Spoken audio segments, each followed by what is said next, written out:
Essas considerações iniciais, vamos à palavra de Deus que se encontra na carta do apóstolo Paulo, capítulo 5, do versículo 13 ao versículo 26.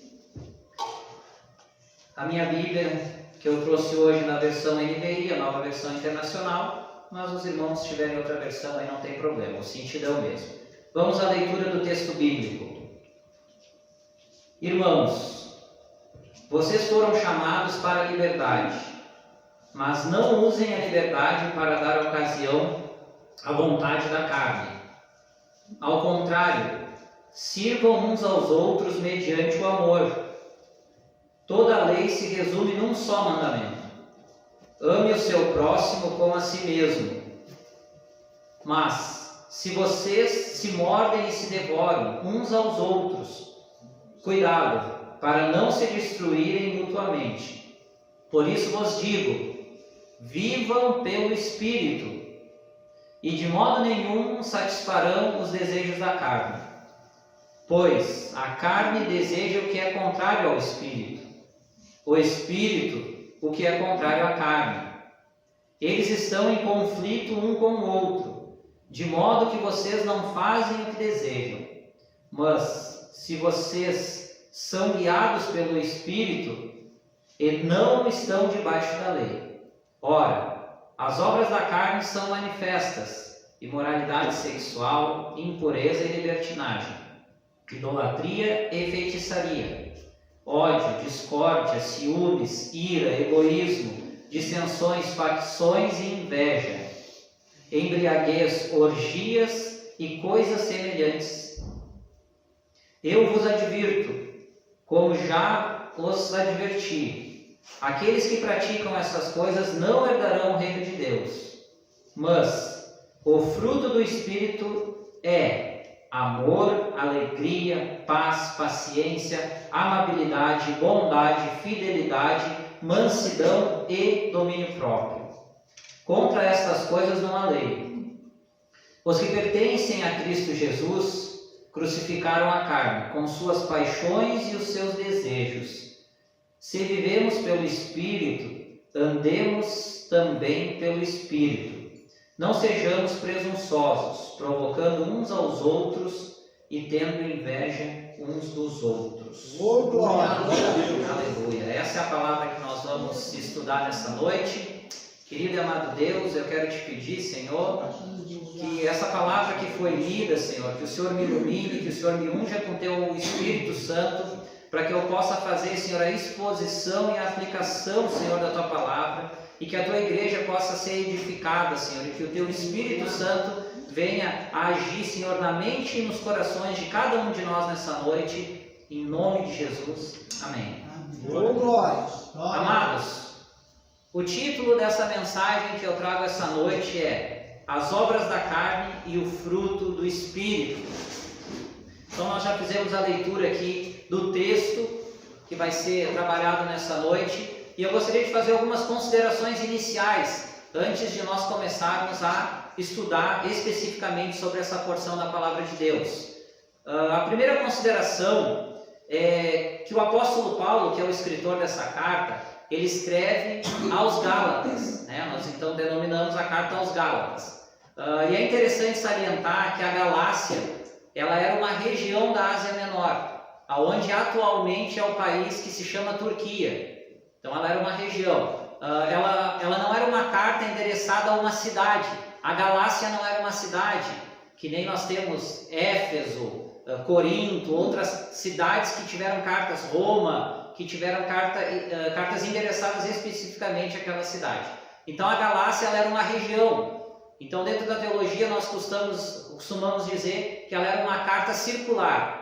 Então quando Paulo fala que é aos Gálatas, ela deveria ser lida naquela região. Algumas cidades dessa região são citadas na própria Bíblia, como Derbe, Listra e Icônio. Ela deveria ser lida então nessas cidades e nas outras que pertenciam aos Gálatas. Então isso é interessante, que nós podemos ver que ela já era uma carta circular quando ela foi escrita. Ela não era para um único destinatário, para uma única cidade. E nós sabemos que, por ela ser escritura sagrada, ela tinha valor não apenas para a região da Galácia, mas também para todo mundo, para toda a posteridade, inclusive aqui para o litoral norte gaúcho, para nós, para Tramandaí. Então nós sabemos e cremos, né, na autoridade da palavra de Deus. Então nós entendemos que ela era essa carta circular, regional. Já no propósito original dela, ela já era para circular entre as igrejas daquela região. Segunda consideração, que é interessante também salientar, que Paulo, ele foi o fundador de algumas igrejas naquela região. Essas cidades que eu já citei, ele passou numa viagem missionária e esteve ali e pregou a palavra de Deus e fundou algumas igrejas. Então, quando Paulo escreve essa carta aos Gálatas, que aproximadamente foi escrita no ano 49 depois de Cristo, quando ele escreve aos Gálatas, ele está escrevendo para um público, para pessoas, para igrejas que ele conhecia, que ele mesmo havia fundado, que ele havia pregado, que ele havia posto o alicerce, que ele já tinha ensinado. Ele não está trazendo um ensinamento novo, ele está reforçando, ou melhor, corrigindo alguns desvios daquela igreja. E a terceira consideração, que é muito importante, é o propósito principal dessa carta. Óbvio que essa carta ela aborda alguns assuntos, mas ela tem um propósito principal. Nós lemos a carta toda, que tem 6 capítulos, nós podemos identificar claramente qual era o propósito principal. E o propósito principal era combater os falsos ensinos ou os falsos ensinamentos de pessoas que nós denominamos como cristãos judaizantes. Quem eram os cristãos judaizantes? Eram judeus que haviam se convertido a Cristo, então eles eram chamados de judeus cristãos judaizantes. O que eles estavam ensinando, pervertendo lá, que Paulo vai trazer essas exortações, essas correções nessa carta principalmente? Eles, por serem judeus, eles guardavam a lei mosaica, que todos nós sabemos que está lá no Antigo Testamento. Então, muitos deles se converteram a Cristo e continuavam guardando a lei, o que é contrário à palavra de Deus, o que é contrário à nova aliança. Isso já é um problema, mas o problema ia além disso. Aquela região da Galácia não era uma região de Israel, era lá na Ásia Menor, era uma região que ficava ao norte do território de Canaã. Era uma região de um povo que nós chamamos de gentios, que eram aqueles que não eram judeus. Então, aqueles gentios que se convertiam, esses cristãos judaizantes que eram legalistas, que era como se fosse nos dias de hoje aqueles que pegam a Bíblia, colocam debaixo do braço e acham que são os donos da verdade, que sabem de todas as coisas, que eles é que têm poder, que eles é que sabem da verdadeira doutrina. E muitas vezes a doutrina vem da cabeça deles, vem do querer deles e não do querer de Deus.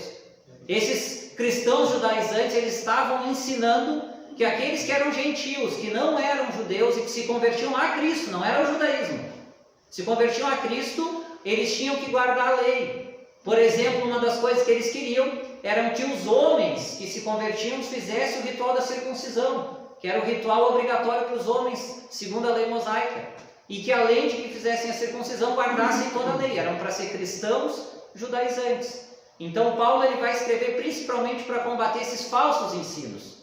E convido a todos aqui a lerem, quando chegar em casa lerem. É uma carta pequena, são apenas 6 capítulos. Vocês vão identificar quantas exortações que Paulo faz contra esse tipo de ensino, contra esse tipo de coisa. A carta aos Gálatas podemos dizer que é uma apologia à salvação pela fé em Cristo Jesus. É uma apologia à graça de Deus, pois ela traz vários ensinamentos que a lei foi até Cristo. A lei mosaica foi até Cristo e que dali para frente é uma nova aliança. Amém, amados? Amém. Então nós vamos continuar aqui agora, vamos fazer um estudo dessa porção da palavra de Deus mais especificamente. Vamos ler aqui então de novo do verso 13 até o verso 15. A palavra de Deus diz o seguinte: Irmãos, vocês foram chamados para a liberdade, mas não usem a liberdade para dar ocasião à vontade da carne. Ao contrário, sirvam uns aos outros mediante o amor. Toda a lei se resume num só mandamento: ame o seu próximo como a si mesmo. Mas se vocês se mordem e se devoram uns aos outros, Cuidado para não se destruírem mutuamente. Paulo, então, nesse parágrafo aqui, esse primeiro parágrafo que eu li, ele vai trazer alguns ensinamentos muito importantes em relação ao assunto que nós vamos abordar aqui nessa noite. Primeira consideração que eu quero fazer sobre esses versículos. Cristo, ele nos libertou para sermos livres. Cristo, quando ele nos liberta para nós vivermos livres, para nós termos liberdade. Em Cristo nós somos livres. E aqui Paulo está tratando, lembra que eu falei, ele está abordando a questão da lei mosaica, inclusive vai falar aqui nesse contexto que aquelas pessoas, eles não estavam sujeitos mais aos preceitos da lei mosaica como ela foi prescrita, que em Cristo há liberdade, que eles não deveriam voltar a retroceder. Nós somos livres em Cristo. Cristo, ele nos trouxe salvação e liberdade. E nós vamos entender melhor isso aqui um pouquinho mais para frente na mensagem. Segunda consideração, não podemos usar a liberdade para satisfazermos os desejos da carne. Veja que ele diz então, somos chamados à liberdade, mas não podemos usar da ocasião da liberdade para satisfazer os desejos à vontade da carne. Ele já diz que nós somos livres, mas já faz uma primeira repreensão. Nós somos livres, mas nós não podemos ser livres para satisfazer o desejo da carne. E eu quero fazer uma consideração muito importante aqui sobre a palavra empregada aqui, carne, porque ela vai se repetir aqui na continuação e ela tem um sentido específico. No Novo Testamento, a palavra carne é utilizada em diversas literaturas, em diversas cartas, enfim, em vários locais, e ela, em cada local, em diversos locais, ela tem sentidos diferentes.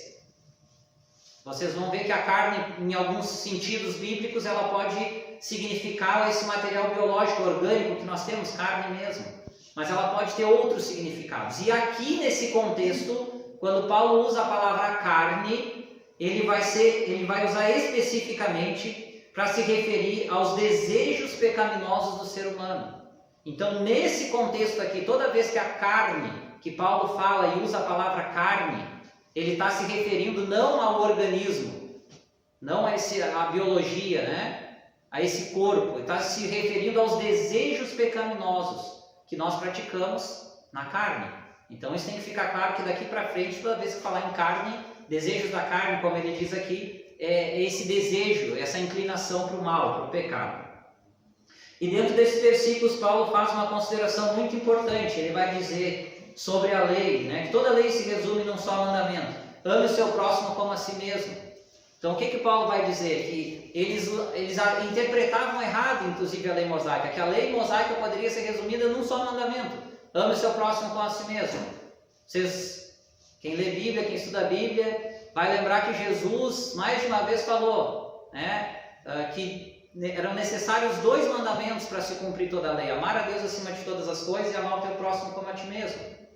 E eu gosto sempre de ressaltar o que essas palavras de Jesus, o que esses mandamentos têm em comum. Fala em amar a Deus acima de todas as coisas e amar o teu próximo como a ti mesmo. Aqui Paulo ele resume mais um pouco: ama o teu próximo como a ti mesmo, que no fim das contas dá no mesmo. Por quê? Porque o maior mandamento bíblico é o amor. É o amor.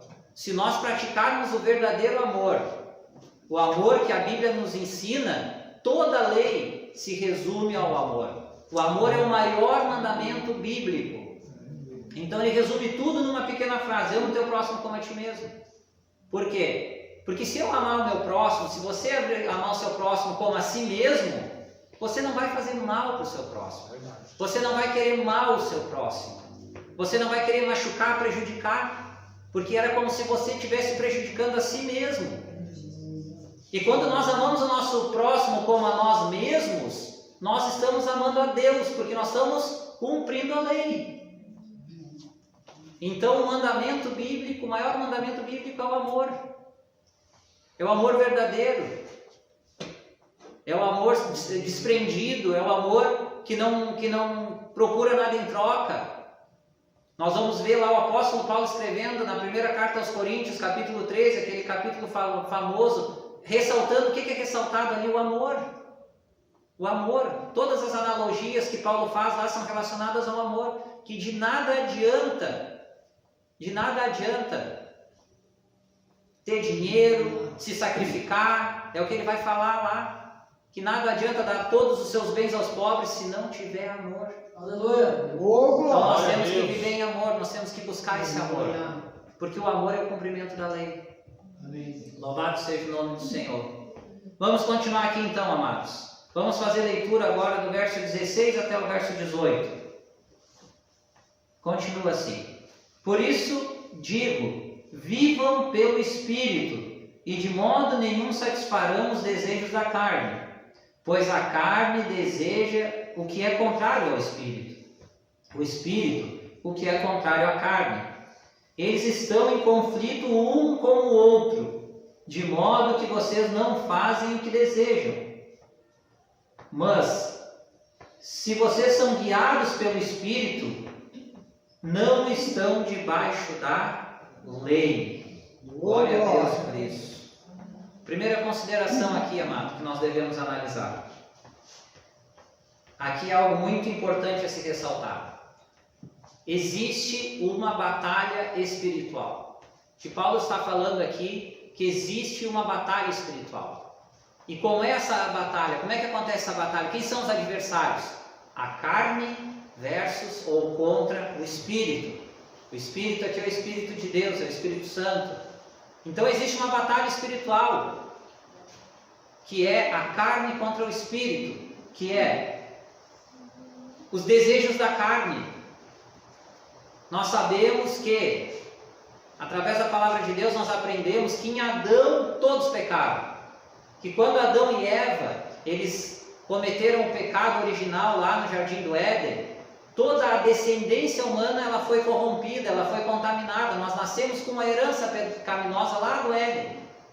Então a nossa carne, a nossa tendência natural, ela é inclinada para o mal. No nosso natural, nós vamos pecar. Porque a nossa carne, a nossa herança, a natureza, ela é pecaminosa. A nossa criação é divina.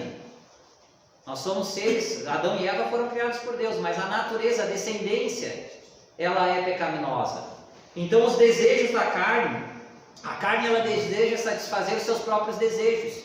E os desejos da carne eles são inclinados para o mal, para o pecado.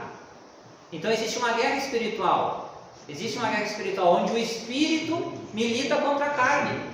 E nós sabemos que a carne, nós temos essa tendência já natural ao pecado. E ainda nós sofremos a influência de Satanás e dos demônios. Que eles querem nos influenciar. A palavra de Deus diz que Satanás ele lança dardos inflamados. A palavra de Deus também diz que nós temos que buscar a Deus e resistir ao diabo, então ele fugirá de nós. Traz várias analogias que o diabo ele tem poder, um poder limitado, mas ele tem para nos influenciar ao pecado, ao mal. Então isso, o que é isso? É uma batalha espiritual. Se alguém perguntar, mas quando que ela está acontecendo? Agora. Ela nunca cessa. É uma batalha que dura a vida inteira. É uma batalha que inicia quando nós nos convertemos a Cristo, porque antes de nós nos converter a Cristo, nós não temos o Espírito Santo, mas no momento que nós nos convertemos e recebemos o Espírito Santo, o dom do Espírito Santo, somos cheios do Espírito Santo, somos nova criatura, aí começa essa batalha que é uma batalha espiritual e que é uma batalha invisível aos nossos olhos, mas é uma batalha ferrenha. Então a carne, ela deseja satisfazer os desejos pecaminosos. Ali vai dizer, né? O texto vai dizer, pois a carne deseja o que é contrário ao Espírito. A carne quer o pecado, o Espírito quer a santidade. A carne quer o mal, o Espírito quer te encaminhar para o amor. É mais ou menos por aí que a coisa funciona. Então o Espírito, se a carne encaminha para o mal, o Espírito ele quer nos levar à santidade, à santificação, a nos ajudar a seguir o caminho certo. E onde é que está o caminho certo? A palavra de Deus. Amém. Aleluia. A palavra de Deus ela nos direciona, ela nos ensina tudo que a gente precisa saber para a salvação e também para a vida aqui na terra. Louvado seja o nome do Senhor. Vamos continuar mais um pouquinho aqui. Agora do verso 19 até o verso 21. Ora, as obras da carne são manifestas: imoralidade sexual, impureza e libertinagem, idolatria e feitiçaria, ódio, discórdia, ciúmes, ira, egoísmo, dissensões, facções e inveja, embriaguez, orgias e coisas semelhantes. Eu vos advirto, como já os adverti, aqueles que praticam essas coisas não herdarão o reino de Deus. Aqui então nós já entramos mais especificamente no tema que eu anunciei como título dessa mensagem. Então Paulo começa falando, depois de tudo que eu listei aqui, já expliquei, sobre as obras da carne. E eu dividi, eu creio que cabe uma boa divisão aqui. Eu fiz uma classificação em 4 seções. Nós podemos claramente aqui encontrar 4 seções, 4 categorias das obras da carne e um resultado final. Então eu listei aqui essa parte em 5 divisões: as 4 categorias das obras da carne e o resultado final, de acordo com o texto que foi lido aqui. Vamos começar então pela primeira. Quando ali vai dizer imoralidade sexual, impureza e libertinagem, essas 3 menções elas são ligadas a práticas sexuais e práticas sexuais ilícitas. Então nós temos aqui imoralidade sexual, impureza e libertinagem, que é a primeira categoria, a primeira seção aqui que Paulo escreve sobre essas coisas. E aqui nós podemos meditar, mas o que é isso na prática? Prostituição, sexo fora do casamento, relações sexuais fora do casamento, fornicação, é disso que Paulo, homossexualismo, são essas coisas que a Bíblia, nós vamos estudar na Palavra de Deus, em outras partes, e que nós vamos entender claramente que é disso que Paulo está abordando. São essas coisas, tudo que a Bíblia censura em relação às questões sexuais é pecado. E é isso que Paulo está trazendo aqui então: imoralidade sexual, impureza e libertinagem. Está ligado a essa primeira classe, a pecados relacionados a relações sexuais ilícitas. A segunda classe aqui que Paulo trata: idolatria e feitiçaria. Eu denominei aqui como adoração e misticismo. Idolatria é o quê? É adorar. É adorar. Naquela época, o Império Romano dominava todo aquele território lá. Toda a Europa, o território ali de Israel, boa parte do mundo conhecido naquela época. O Império Romano, ele dominava tudo. O Império Romano, ele traz uma herança dos gregos, da cultura clássica grega. E a cultura clássica grega, ela era politeísta. O que é politeísmo? É a religião que crê em vários deuses. Então eles tinham vários deuses, os deuses geralmente eram ligados à natureza, aos fenômenos da natureza e às necessidades humanas, vamos dizer assim. Então tinha a deusa da sexualidade, deusa da fertilidade, deus do sol, deus da chuva, deus de tudo que vocês imaginam. E aquelas pessoas, eles adoravam os deuses, diversos deuses, e cultuavam esses deuses. Então a idolatria estava ligada a isso. A idolatria também, ela não é só adoração a outros deuses, a outros seres. A idolatria também acontece entre seres humanos. Por exemplo, naquela época existia a idolatria ao imperador. Hoje nós temos às vezes pessoas que idolatram certos políticos. Isso também é pecado. A idolatria não é só em relação a outros seres espirituais, mas também a outros seres humanos. A pessoa que coloca um time de futebol acima de qualquer coisa. Não, aquele jogo do meu time eu não perco, eu deixo de ir no culto, mas lá eu não perco. Aquilo lá é prioridade. Idolatria, amados, deixa eu ensinar uma coisa para vocês aqui. Idolatria é tudo que rouba o lugar de Deus na tua vida. Se tem algo na tua vida que é mais importante que Deus, algo que você tem que fazer, alguma coisa, enfim, isso está roubando o teu lugar de Deus, e aquilo ali para você é sagrado, isso é idolatria. E aqui também fala em feitiçaria, que são essas práticas hoje, nos dias de hoje. Naquela época existia religião politeísta, existia rituais sagrados para tudo que é tipo de coisa. E vários rituais, inclusive, envolvendo libertinagem, depravações, enfim, beberagens, embriaguez.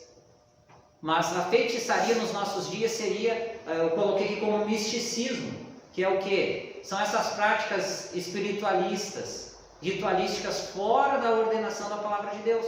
Nós que somos cristãos, nós temos que seguir aquilo que a palavra de Deus nos ensina. Por exemplo, rituais sagrados segundo a palavra de Deus para os cristãos: batismo nas águas e santa ceia. Esses são os rituais, são as ordenanças para nós. Nos batizamos uma vez nas águas e participamos da ceia de acordo com a organização da igreja que nós congregamos.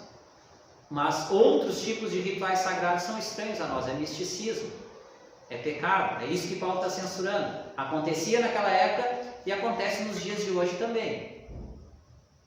Aqui vamos então para a terceira classe, essa aqui é mais extensa. Então ele vai dizer ali: ódio, discórdia, ciúmes, ira, egoísmo, dissensões, facções e inveja. Eu denominei essa classe aqui, essa categoria, da seguinte forma: sentimentos humanos e atitudes sociais. Sentimentos humanos e atitudes sociais. Por quê? Vamos lá, fazer um exercício bem rapidinho aqui. Ódio. Se você sente ódio, é contra alguém.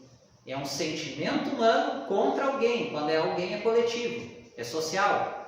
Ódio é contra alguém. Discórdia é contra alguém também. Se você tem discórdia, é contra alguém. Ciúmes é por alguém ou por alguma coisa.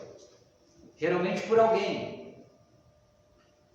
Ira, você também se ira contra alguém. Egoísmo, você é uma pessoa egoísta que pensa em si mesmo. Então é contra os outros, também é social, é coletivo. Dissensões, e facções, que não é a mesma coisa, mas é bem próximo. Você é uma pessoa dissidente que vive saindo fora, vive dando problema. Facções é como se criasse grupinhos dentro da igreja. Não, é os daqui, os dali, que nem Paulo vai censurar lá em 1 Coríntios também, quando ele vai dizer lá: uns dizem que são de Paulo, outros dizem que são de Pedro, outros dizem que são de Apolo, e os mais santarrões dizem: nós somos de Cristo. É facções, é criar partidos dentro da igreja, divisões. E por fim aqui a inveja. Então a inveja também é coletiva, você inveja alguém, você tem inveja de alguém. Então por isso que eu denominei aqui sentimentos humanos e atitudes sociais. Nós temos que vigiar. Isso tudo são obras da carne. Carne eu já coloquei aqui, não vou repetir o que é. São os desejos pecaminosos. Nós temos que vigiar. Um cristão não pode ter ódio, discórdia, ciúmes. Não pode ser envolvido em facções. É o que a palavra de Deus está dizendo aqui. Não pode ter inveja. Tem que se orgulhar, tem que se regozijar quando nós vemos algum irmão ou alguma irmã nossa e bem profissionalmente, financeiramente ou ministerialmente, enfim, prosperar de alguma forma. Nós temos que nos alegrar com isso. Talvez são pessoas que se convertam depois de nós e que recebam certas bênçãos muito antes de nós, as coisas que nós buscamos, mas nós não podemos ter inveja. Nós temos que nos regozijar, nos alegrar com as conquistas, com as vitórias dos nossos irmãos. Amém, aleluia. Quando nós vemos alguém alcançar algo, buscar algo, ser exaltado por Deus no ministério, nós temos que glorificar Deus por aquilo. Amém. Porque as coisas que são para nós, em todas as áreas da nossa vida, financeira, sentimental, amorosa, enfim, ministerial, no tempo certo, se nós seguirmos o caminho do Senhor, elas vão chegar. Glória a Deus. E quando chega no tempo certo e elas são conduzidas por Deus, é a melhor coisa que nós temos. Porque nós temos a certeza que aquilo veio de Deus e que nós esperamos e recebemos no tempo certo. Louvado seja o nome do Senhor. Quarta categoria aqui, ele vai usar embriaguez, orgias e coisas semelhantes. Essa aqui já é mais no pessoal, eu denominei aqui como depravações pessoais. Depravações pessoais. Então, embriaguez, orgias e coisas semelhantes. ela também, de certa forma, está ligada lá à primeira seção, imoralidade sexual, impureza e libertinagem. Mas ela aqui já está mais ligada ao pessoal. Ao pessoal, são práticas pessoais. Né? Então, a palavra de Deus condena a embriaguez. Condena orgias e coisas semelhantes. Essa coisa semelhante aqui é interessante, que é tudo que se assemelha. Tudo que se assemelha a isso. Deus, Ele quer, sim, que nós tenhamos comunhão, que nós podemos nos reunir, que nós podemos festejar. Não tem problema em nada disso. Isso desde que seja na vontade de Deus, né? Desde que seja algo bom, em comunhão, não tem problema nenhum. Mas se reunir em um lugar para se embriagar, para fazer orgia, para fazer depravações, isso desagrada a Deus, isso não é a vontade de Deus. Isso não é ser feliz. Isso são coisas que alguns de nós chegamos a fazer antes da conversão. Isso não são coisas para um cristão, uma pessoa que se converteu a Cristo, fazer depois da sua conversão. Isso são coisas que, infelizmente, muitas pessoas já se embriagaram, muitas pessoas já foram para festas profanas, já participaram de outras religiões. Eu mesmo já fiz tudo isso. Já fiz coisas que não deveria fazer, eu mesmo. Mas depois que eu me converti a Cristo, eu comecei a buscar a Deus, a aprender a palavra de Deus, e eu descobri que essas coisas desagradam a Deus. E tem mais, essas coisas, elas trazem um prazer momentâneo. Elas trazem, eu posso dizer porque eu já pratiquei muitas dessas coisas. Elas trazem, e quem teve a oportunidade, né? Enfim, a gente não pode voltar lá no tempo atrás, mas nós temos que olhar para frente. Naquele momento traz um certo prazer. Por quê? Porque o pecado, ele traz prazer, ele traz satisfação, só que é algo momentâneo, é algo que deixa um buraco aberto, é algo que traz consequências que às vezes a gente tem que levar pelo resto da vida. Tem muitas coisas que mesmo depois de nós nos convertermos, nós continuamos carregando certos fardos de erros que nós cometemos lá no passado. E que mesmo depois da nossa conversão não tem como se, pelo menos por um tempo, nós ainda vamos pagar pelos erros que nós cometemos lá atrás. Mas nós temos que nos manter firmes em Cristo. Amém. Porque Deus, Ele é poderoso e todas as coisas cooperam para o bem daqueles que amam a Deus. Louvado seja o nome do Senhor. E por fim, aqui não é uma seção, não é uma categoria, mas é o resultado final. Qual é o resultado final de todas essas coisas aqui que a gente meditou agora nesse momento? O fim das coisas, das pessoas que vivem praticando as obras da carne é a justa condenação eterna.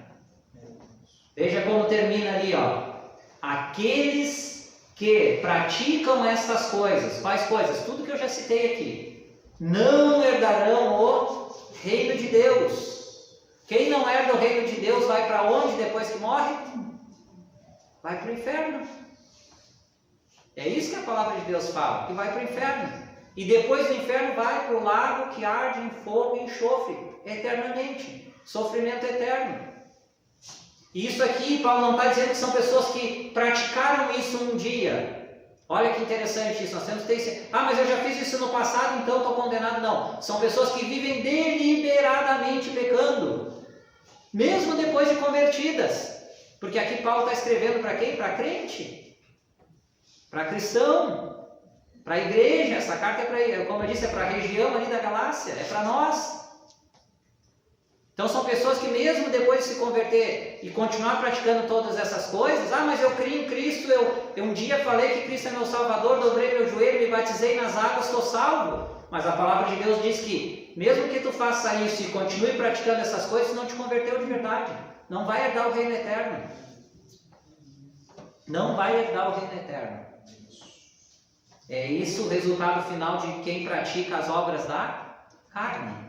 Quem vive praticando as obras da carne tem um destino, o inferno, a condenação eterna.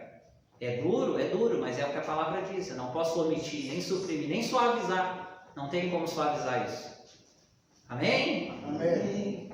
Vamos continuar aqui então. Agora nós vamos chegar na parte do fruto do Espírito. Verso 22 até o verso 26. A palavra de Deus diz o seguinte: mas o fruto do Espírito é amor, alegria, paz, paciência, amabilidade, bondade, fidelidade, mansidão e domínio próprio. Contra essas coisas não há lei.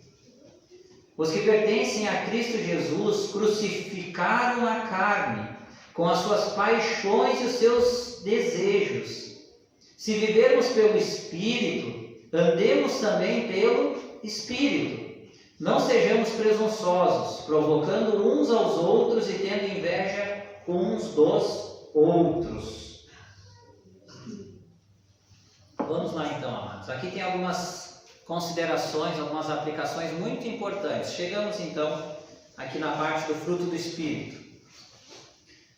Primeira consideração: o fruto do Espírito é a obra do Espírito Santo em nós. Isso tem que ficar bem claro. Não somos nós que produzimos, que criamos o fruto do Espírito. O fruto do Espírito é a obra do Espírito Santo de Deus agindo em nós, nos conduzindo, nos iluminando a nossa mente, para que nós possamos passar a fazer as coisas de acordo com a vontade de Deus. Então a obra, o fruto do Espírito, ele é uma ação do Espírito Santo em nós. Não é algo que depende de mim, que depende de vocês. Não, eu vou gerar o fruto do Espírito Santo em mim. Não, quem gera o fruto do Espírito Santo, essa é a obra do Espírito Santo em nós. Aleluia. A primeira obra que o Espírito Santo ele age em nós, o primeiro momento que o Espírito Santo age em nós é quando nós nos convertemos, ouvimos a palavra de Deus, a pregação da palavra de Deus, confessamos, somos tocados por Deus, confessamos Jesus Cristo como nosso Salvador e recebemos o dom do Espírito Santo, recebemos o Espírito Santo. Quem opera a conversão em nós é o Espírito Santo. Quem nos regenera é o Espírito Santo. Quem nos justifica é Jesus Cristo, que morreu na cruz por nós. Mas quem opera essa justificação em nós, pela graça de Deus e pelo sacrifício de Cristo, é o Espírito Santo. Essa é a primeira ação do Espírito Santo na nossa vida, quando nós nos convertermos. E depois, qual é a ação do Espírito Santo na nossa vida? É gerar o fruto do Espírito em nós. É quando nós começamos a nos dedicar à palavra de Deus, às coisas de Deus, e o Espírito Santo de Deus vai agindo em nós para que nós possamos mudar o nosso comportamento mundano, pecaminoso. Louvado seja o nome de Deus por isso. Então, o fruto do Espírito é uma ação do Espírito Santo em nós. Amados, vamos continuar aqui. O fruto do Espírito Santo está no singular. Isso significa que devemos exercer todas as coisas citadas. É comum, e a grande maioria das pessoas fala, e é uma lição aqui, a gente está aqui para isso, os frutos do Espírito, mas não é os frutos do Espírito, é o fruto do Espírito. Aqui não está no plural, pode pegar a sua Bíblia aí, é o fruto do Espírito. Aí vai dizer, é amor, aí é alegria, paz, paciência, amabilidade, enfim, mansidão, domínio próprio, é o fruto do Espírito. É diferente das obras da carne, as obras da carne no plural. Mas o fruto no Espírito é no singular. Muito se tem se discutido teologicamente por que Paulo escreveu as obras da carne e o fruto do Espírito. Mas para mim, analisando, fazendo uma exegese aqui, um estudo mais profundo do texto, é bem claro. É bem claro. Porque se fosse os frutos do Espírito, o que iria acontecer? Uns iriam dizer, eu tenho já amor, alegria, paz, mas não tenho paciência. Ainda não consegui esse fruto. Eu ainda não tenho domínio próprio. Vem aqui, fala de mim, não tem frio, sai. Ou saio falando, ou vou lá para o Facebook, para as redes sociais, e o dedinho é nervoso, e domínio próprio eu não tenho ainda. Eu tenho os outros frutos do Espírito. Estão entendendo? É o fruto do Espírito. Quem tem o fruto do Espírito, tem o amor, tem a paz, tem o domínio próprio, tem a amabilidade. Estão vendo a diferença, como é bom estudar a palavra de Deus? E muitos dizem, eu tenho uma parte só dos frutos do Espírito. Você pode ter uma parte das obras da carne, praticar uma parte em sessões, mas o fruto do Espírito é um só. É a soma de todas essas coisas. O fruto do Espírito gera em nós todas essas coisas. Todas essas coisas são geradas. Então é muito importante deixar claro isso, é o fruto do Espírito. Porque isso tem que ser as marcas de um verdadeiro cristão. Todas essas coisas, não é partes dela. se é parte na sua vida, você tem parte dessas virtudes aqui, eu acho que você deveria, não para mim, não aqui, ou se quiser depois, fazer uma oração sincera para Deus e pedir para Deus trabalhar na sua vida. Porque você tem que ter o fruto do Espírito, não algumas coisas dessa lista aqui. Amém? Amém. Vamos continuar aqui.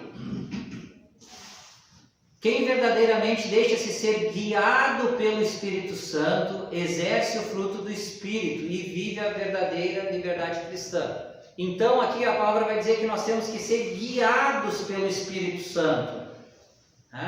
É uma decisão nossa, nós temos que deixar ser guiado pelo Espírito Santo.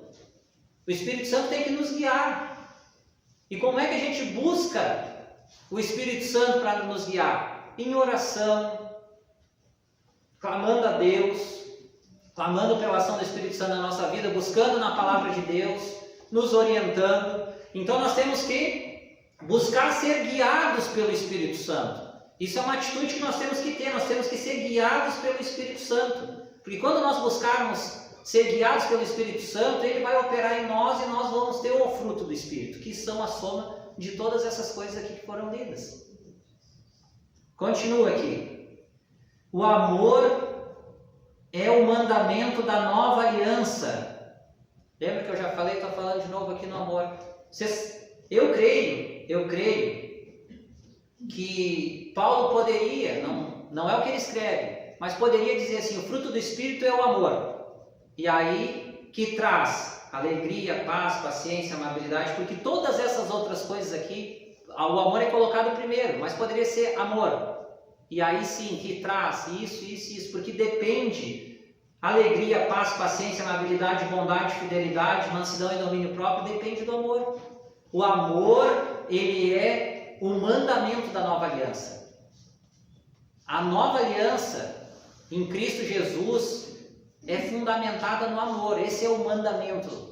Eu poderia aqui no texto diz, contra essas coisas não há lei, mas eu fiz uma outra frase aqui, contra o amor não há lei. Contra o amor não há lei. Quando você age com amor, quando você pratica o verdadeiro amor, não há lei contra. Não há lei contra. Esse amor bíblico, esse amor que segue a orientação da palavra de Deus. Então, amados, quem verdadeiramente pratica o amor, ele vive em busca da santificação, que é o que cada crente tem que fazer depois da sua conversão, buscar a santificação. Último ponto aqui. O fruto do Espírito é manifestado na vida do cristão através de suas atitudes. Como é que nós identificamos o fruto do Espírito na vida de uma pessoa? Agora vamos para a parte mais prática. Mas como é que a gente identifica tudo isso? Aqui a gente pode identificar em 3 ocasiões. Eu listei aqui pelo menos 3 ocasiões. Individual, como é que essa pessoa ela se trata, como é que ela se comporta, quais são as atitudes dela, qual é o comportamento pessoal dela. Então, individualmente, nós podemos observar o fruto do Espírito numa pessoa. Coletivamente, como é que essa pessoa ela é com o marido, com a mulher, com os filhos, como é que ela é no trabalho, como é que ela é na igreja, como é que ela é nos ambientes sociais em que ela convive. Ali tem que ter o fruto do Espírito. Se você quiser saber como é que uma pessoa é de verdade, você não pergunta para ela, como é que você é? Pergunta para o marido ou para a mulher, para os filhos, para o pastor da igreja, para os colegas de trabalho. Aí você vai saber realmente as referências. Se você quiser referências de uma pessoa, pergunta para as pessoas que ela convive, da família, do trabalho, na igreja. Aí você vai ter referências dessa pessoa. Então, coletivamente, o fruto do Espírito, ele não adianta ser um santarrão aqui na igreja, né, da glória a Deus, aleluia, enfim, e em casa maltratar a mulher, maltratar os filhos, no trabalho, né, ser desleixado, ou se é patrão, tratar mal os funcionários.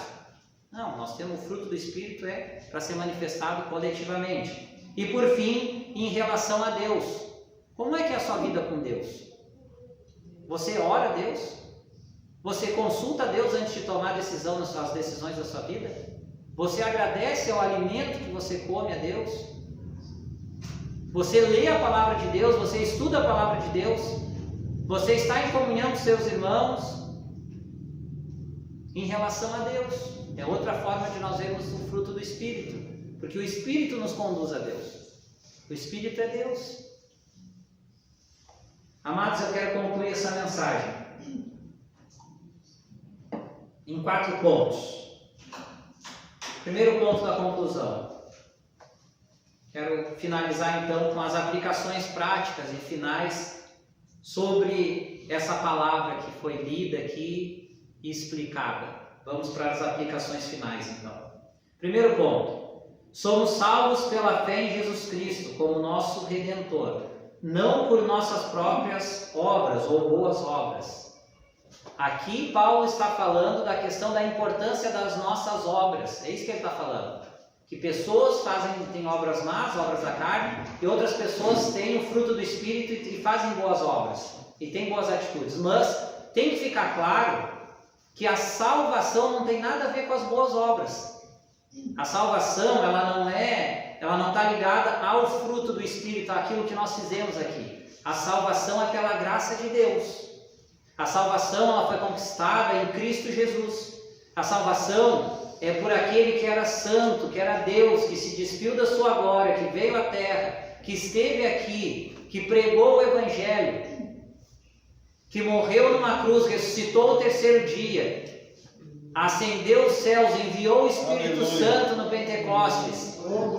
É pela confissão de fé nisso, no Filho de Deus, no nosso Redentor, que levou o pecado do mundo, que rasgou aquela cédula que era contra nós.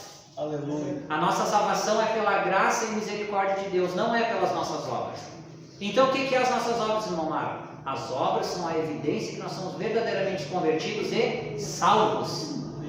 Porque Deus, a palavra de Deus diz que Deus preparou as boas obras para que nós andássemos nela antes da fundação do mundo. Então os verdadeiros filhos de Deus, eles andam nas boas obras, eles praticam as boas obras. Segundo ponto, não devemos levar uma vida de legalismo religioso, de aparências, como os cristãos judaizantes levavam. Os cristãos judaizantes, se fosse nos dias de hoje, botavam aquela Bíblia debaixo do braço aqui, terninho, gravata, camisinha social, e andava apontando o dedo para os outros: tem que fazer isso, tem que fazer aquilo, está errado. Era o que eles faziam. Nós não podemos viver no legalismo religioso e na aparência. Nós não temos que ser cristãos apenas exteriormente, apenas para os outros verem. Se vocês forem estudar a Bíblia, qual era o maior problema dos fariseus lá, aquele grupo religioso de judeus que vivia confrontando com Jesus? Eles se diziam santarrões, os bons, aqueles que guardavam a lei, que cumpriam a lei, mas eles negligenciavam o amor. Eles não faziam isso por amor, eles faziam isso externamente. Eles iam para as sinagogas, eles iam para as ruas, oravam em voz alta para os outros verem, eles jejuavam e deixavam o semblante deles desfalecido, para os outros verem que eles estavam jejuando. Eles não estavam jejuando para agradar a Deus, eles não estavam orando para agradar a Deus, eles não estavam praticando as obras para agradar a Deus. Então nós não podemos ser legalistas religiosos, nem querer que externamente somente para os outros nós sejamos bonitinhos e fizemos as coisas certas. Sabe por quê? Porque Deus conhece o que está aqui, ó. Amém. E Deus conhece o que está aqui, ó. Deus sabe o que passa na tua mente, Deus sabe o desejo do teu coração, só Ele sabe. Então nós podemos enganar os homens. Eu posso enganar vocês, mas eu não posso enganar Deus. Amém. Eu posso vir aqui falar um monte de coisa e ludibriar vocês, mas Deus, eu vou ter que prestar conta com Deus se eu fizer isso. Aleluia. Terceiro ponto. Devemos ter o fruto do Espírito como a evidência da nossa verdadeira conversão, pois é pelos frutos que se conhece uma árvore. Então, o fruto do Espírito, ele é a evidência do verdadeiro cristão. A evidência de que uma pessoa verdadeiramente é convertida a Cristo é se ela pratica o fruto do Espírito, se ela tem todas essas virtudes, essas qualidades aqui, ela coloca isso no dia a dia. E eu não estou dizendo que a gente vai ser perfeito, nós não vamos ser perfeitos. Mas nós temos que, por exemplo, se você falha em alguma dessas coisas, você tem que procurar melhorar. Porque isso é o fruto do Espírito, a caminhada para melhorar. Buscar o caminho estreito, o caminho correto. E quando eu cito aqui que é pelos frutos que se conhece uma árvore, Jesus lá em Mateus, No Evangelho que escreveu Mateus capítulo 7, Jesus vai usar essa comparação. Ele vai dizer que a árvore boa dá bons frutos e a árvore má dá maus frutos. E é pela árvore que se conhece, pelos frutos que se conhece a árvore. E ele vai aplicar isso para nós seres humanos. É pelas tuas atitudes, é pelas tuas obras que vão se evidenciar verdadeiramente se você é um verdadeiro ou um falso cristão. Porque a Bíblia fala em falsos cristãos e que estavam no meio da igreja. Então é pelos frutos que se conhece uma árvore. Então as boas obras, elas são a evidência da verdadeira conversão. Quarto e último ponto. Nossa vida como cristãos deve ser uma busca constante e intensa pela santificação. E ela inicia no momento da nossa conversão e dura até o fim da nossa vida. Então nós temos que ter uma busca incessante e intensa por santificação, que é o que? Cada vez mais nos afastar do pecado, das coisas que levam ao pecado, é matar a carne. É matar a carne e elevar o espírito. É se aproximar mais de Deus e negar mais as coisas do mundo. É buscar mais a Deus e se afastar dos desejos da carne. Esse é o caminho da santificação. Deus nos santifica se nós buscarmos esse caminho. E a santificação, ela inicia do momento da nossa conversão a Cristo até o fim da nossa vida.